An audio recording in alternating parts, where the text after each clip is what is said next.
د لوی او بخښونکي خدای په سپېڅلي نامه قدرمنو زده کوونکو سلامونه او نیکې پیرزوینې مې ومنئ. نورالله خیشکه یم او د بیولوژي کانکور لومړنۍ خپرونې ته تاسو ته ښه راغلاست وایم.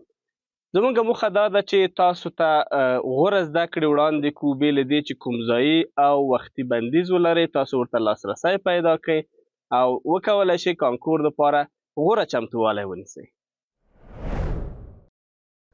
زموږ لومړنی لوست علمي میتودونه او مایکروسکوپ دی.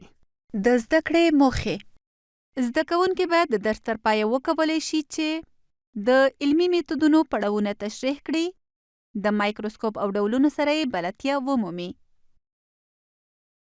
بیولوژي له دوه یوناني کلمو څخه چې بایوس د ژوند او لوګوس د علم معنا لري اخیستل شوې ده، او هغه علم دی چې د ژوندیو موجوداتو له ټولو ځانګړتیاوو لکه جوړښت، دندې، تکثر او داسې نورو څخه بحث کوي. بیولوژي بېلابېلې څانګې لري لکه زولوژي یا د حیواناتو علم، بوتاني یا د نباتاتو علم، سایتولوژي یعنی حجره پیژندنه، امبریولوژي یعنی هغه علم چې د جنین له ودې څخه بحث کوي، جنیټیک یا وراثت پیژندنه او یا هغه علم چې د ارثي صفتونو د لیږد له څرنګوالي څخه بحث کوي. دا او داسې نورې څانګې چې د لوست په بهیر کې به یې ټول اړوند کانکوري ټکي ولولو. کله ناکله د ژوندیو موجوداتو طبیعت او یا د هرې بلې موضوع په هکله ځینې پوښتنې زموږ په ذهن کې تیریږي.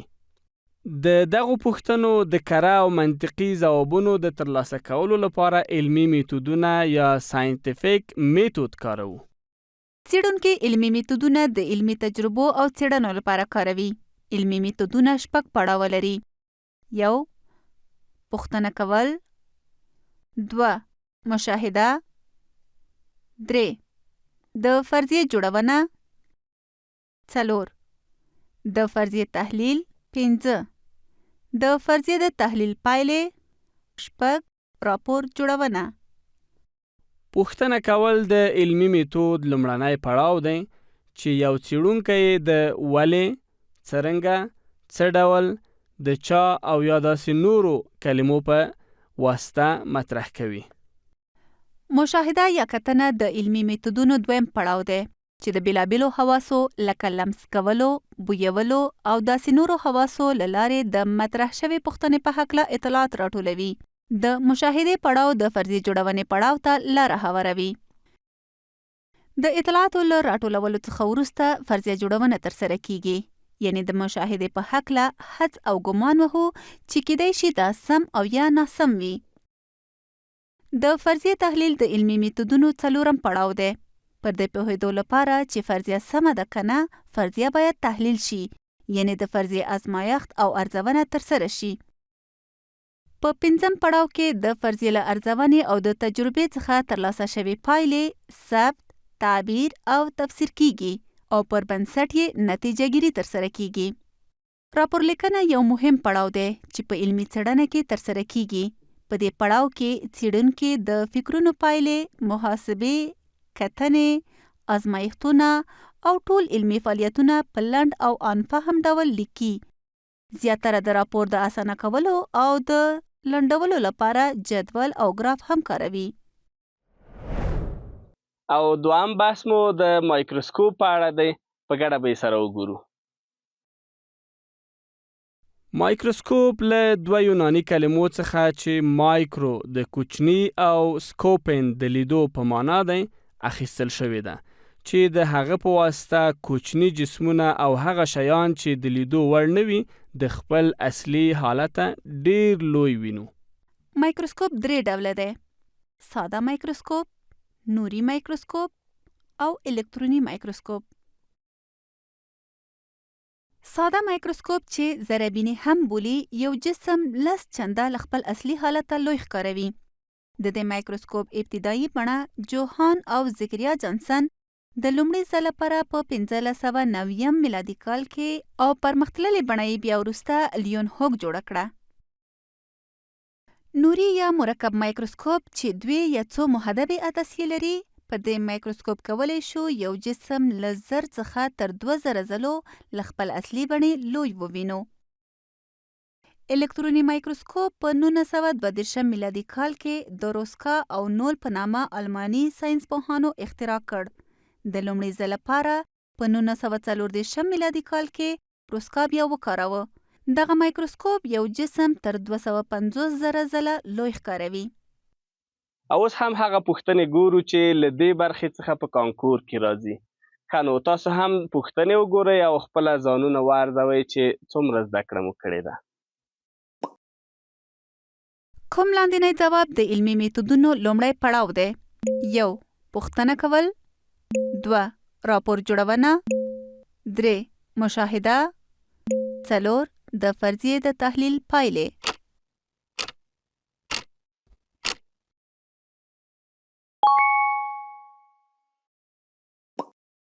د فرضیې د سمون او نسمون د پوهاوي لپاره باید کوم لاندینی فعالیت ترسره شي؟ 1. مشاهده. 2. راپور جوړونه. 3. پوښتنه کول. 4. ازمایښت.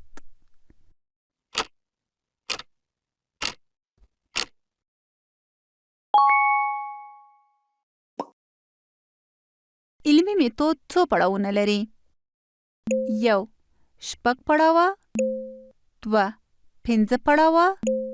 3. 9 پړاوه. 4. 2 پړاوه.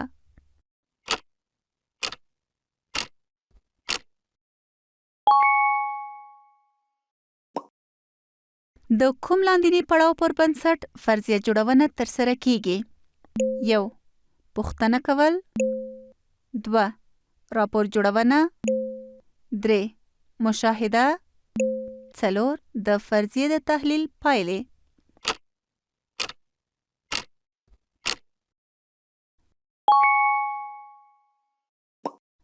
مایکروسکوپ څو نامتو ډولونه لري؟ 1. 3 ډوله. 2. 4 ډوله. 3. 2 ډوله. 4. 5 ډوله.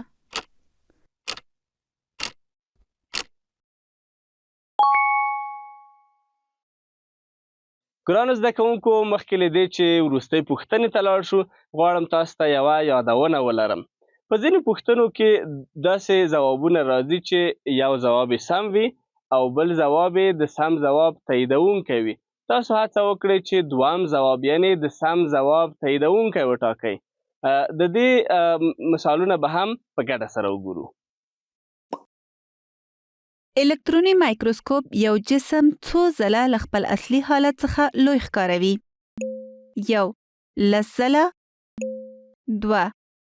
250,000 ځله. 3. د 1000 څخه تر 2000 ځله. 4. دویم ځواب سم دی.